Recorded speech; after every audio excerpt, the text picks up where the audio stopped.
هلا والله معاكم داي. يب مقطع جديد. شت والله أسوأ فايت شافته عيني والله العظيم. أسوأ فايت رأيته منذ أن بدأت أتابع الملاكمة والMMA. حرفيا أسوأ فايت بكل ما تعنيه الكلمة من معنى. ومن قوة ضعف السكريبت حتى فايتات المصارعة اللي كلها سكريبتد وكل الناس تعرف انها تمثيل، قسما بالله انه الفايتات اللي بتصير فيها كانت اقوى من هذا الفايت. على الاقل الناس هنيك بتعرف انه تمثيل ومع هيك بتتحمس تشوف الضرب والجلاد وكل اشي. للأسف الأسطورة المسطرة مايك تايسون المنافس الوحيد للأسطورة الثانية محمد علي كلاي انهزم. يب اثنين من الأساطير طبعا من بعد داي، وتحديدا الأسطورة مايك تايسون انهزم من الجي جيك بول. ان شاء الله بحكي بهذا المقطع عن هذا الموضوع وعن موضوع هزيمة مايك تايسون. بفضح كل شيء ان شاء الله، كل السكريبت اللي كان مكتوب بفضحه خلاص يا حبيبي. بس كالعادة اكيد عادتنا اللي مستحيل نبطلها، هاي اجمل التعليقات من اخر مقطع. والان اشترك لو ما كنت مشترك وحط لايك وخلونا نبدأ. طيب انا الصراحه ما شفت الفايت اونلاين لانه كان لازم ادفع فلوس عشان اشوف الماتش، والماتش كان بكير بتوقيت البلد اللي انا عايش فيه، يعني كان تقريبا الساعه 5 الصبح. قلت خلص بشوفه مسرب بس اصحى، ليش حتى ادفع فلوس؟ الجاي جيك بول ما بيستاهل اني ادفع فلوس عشان اشوف مقاطعه. وبس والله فعلا صحيت ثاني يوم وانصدمت بفوز الجاي على تايسون للاسف. بس حرفيا ضعف السكريبت ما كان طبيعي، السكريبت كان اضعف من سكريبتات دورة. يا اخي صدقوني حتى لو دورة كانت موجوده كانت بتعرف انه الماتش كله تمثيل. وهذا مو بس رايي، هذا راي كثير اجانب نزلوا مقارنات واثباتات، صاروا يقارنوا كيف مايك تايسون بالتدريبات وكيف انه ما طلع كل اشي بالماتش وكان يتراجع كثير من المرات وعشان يخسر، لانه هو بالنهايه بده يخسر ما بده يفوز الرجال. واكيد في ناس كثير بتسال ليش حتى مايك تايسون يوافق على الخساره؟ ليش لحتى ما ياخذ ال 40 مليون بدال ال 20 مليون؟ راح احكي لكم في نهايه هذا المقطع ان شاء الله. بس قبل ما احكي لكم ليش، في شخص طلع لي على الانستغرام وكان عم بيحكي انه لو جيك بول خسر راح يحلق دقنه. خليني اورجيكم المقطع بالله. جيك بول خايف من مايك تايسون وغير كلامه كامل بعد ما قابل مايك تايسون وجه لوجه.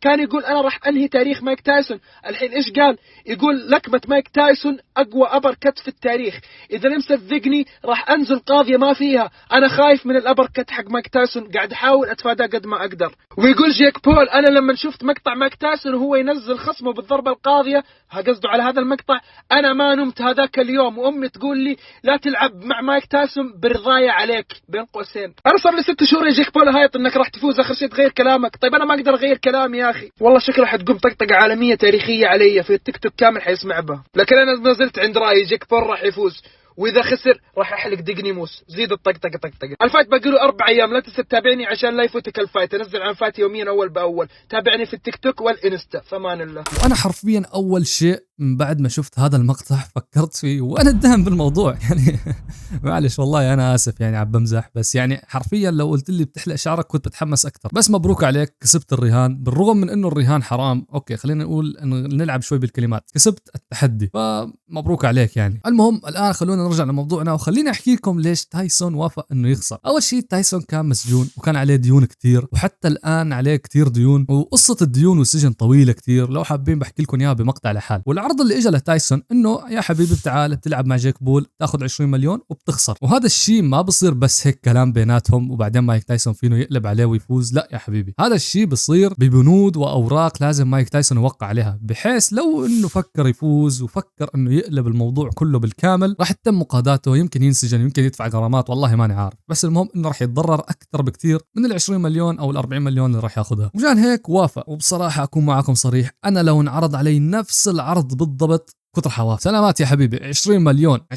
مليون مقابل اني اخسر، برفض. ليش يعني؟ بنهزم وبعدها بعيش بقصر مع سيارات وسفرات الارض والجاريات. اوكي خلينا نشيل الجاريات على جنب، اوكي يعني حرام بدون جاريات، ولكن بعيش اجمل حياة الرفاهية اللي ممكن افكر فيها مقابل اني اخسر ماتش واحد. ما عندك اي مشكلة يا حبيبي. والناس اللي بتحكي انه مايك تايسون كان ممكن انه يخسر حتى لو لعب بكامل قوته، الله يعينكم والله والله ماني حاكي شيء ثاني. بس اوكي راح نقول انه اوكي ممكن كان انه يخسر، ولكن we will never know. يعني ما حدا راح يعرف. بالله عليكم كيف الانجليزي، كيف الانجليزي معاكم بالله عليكم. المهم باختصار ما كنا راح نعرف لانه ما شفنا مايك تايسون عم بتفايت بكامل قوته وبدون السكريبت المكتوب اللي حرفيا الطفل الصغير شافه. وطبعا في شيء تاني لازم احكيه، انه جيك بول واخوه لوغان بول صاروا ميمز عند الاجانب، ميمز الله لا يوريكم. حرفيا الميم كان عباره عن انه هن ما بيلعبوا غير ضد عجايز، وحرفيا يعني نزلوا مقطع معمول بالاي اي انه لوغان بول بيتحدى محمد علي كلاي بالقبر انه ينزل له فايت.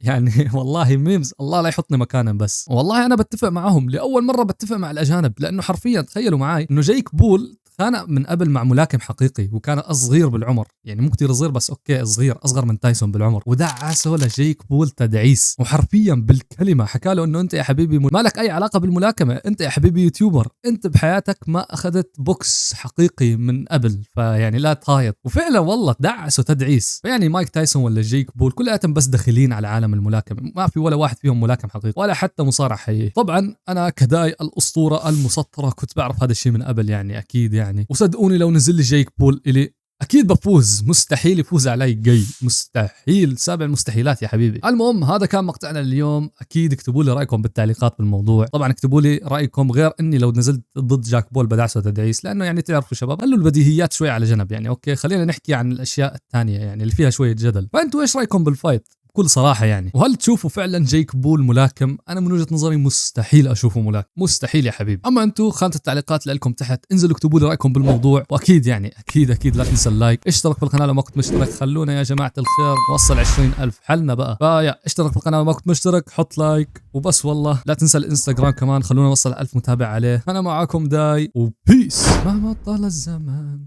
وابعدتنا المسافات، يبقى فينا الحنين خيطا يلف قلوبنا، ها قد آن الآوان لننون أحلى الأمنيات.